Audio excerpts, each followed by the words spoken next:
Coming up, are Rolexes really rare, or are they just all hype? Let's find out. You know what you're gonna be? Blasted.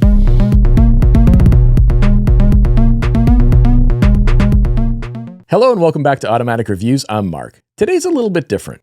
Rather than a review, I want to talk a bit about a controversial subject, Rolex scarcity.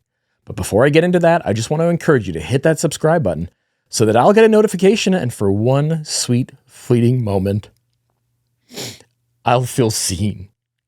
All right, let's get into it. I see people in forums and videos talking every single day about whether Rolexes are really rare or if artificial scarcity is to blame for all the hassles and waitlists. So I thought I'd try to offer some perspective. First, I want to say that the games that many ADs play are absolute garbage, and I think the way many customers are treated is genuinely shameful. Having said that, it is true that Rolex just doesn't produce enough watches to keep up with demand. They just don't. They're currently working to increase capacity with new temporary production centers this year and over the next few years, but it's reported that their more permanent facilities won't be complete until 2029. So you might say, sure, I get that, but they literally make 1 million watches a year. They can't be rare. Yes, that's true. They do make an estimated 1 million watches per year. But consider this. There are over 1,800 Rolex ADs worldwide, according to reliable estimates. We're going to do the math and get ready to be shocked. For simplicity, let's assume an even distribution of watches across all 1,800 ADs.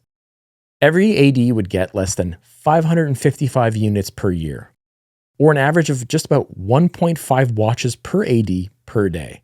That's it. That's all. All of their production capacity amounts to less than 2 watches per store per day. Imagine running a business with tons of interest and people stopping by all day long, and you don't even have 2 units a day to sell. Absolutely insane. That's not just Submariners and GMT Master 2s, that's all models and all variants. Let that sink in. Estimates are that Rolex only manages to produce between 100,000 and 150,000 Submariners per year. Doing similar math, the average AD only receives a maximum of 83 Submariners per year, or just about 1.6 per week.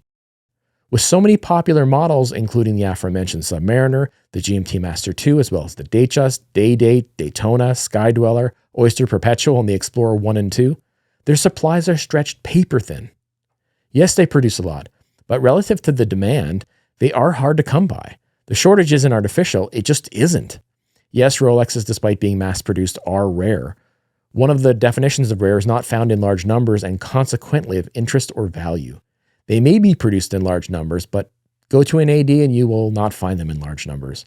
Gold is an objectively rare metal, but the only reason it matters so much is because demand for it outstrips supply. The same is true here.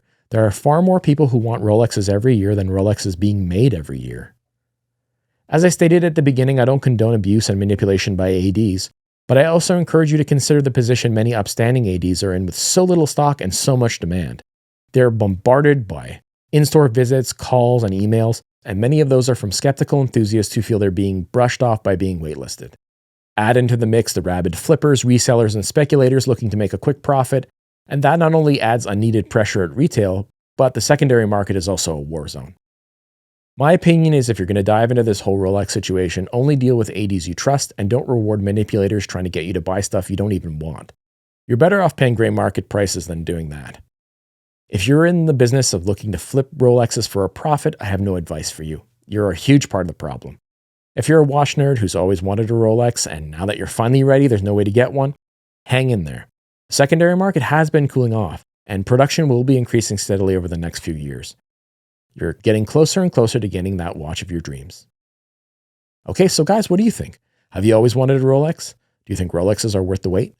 Would you go gray market? Prefer another brand? Do you have an AD horror story to share? Tell me about it down in the comments. I want to hear about it. All right, guys, that's it. That's all. Thanks for watching, and be sure to check the description for any relevant links.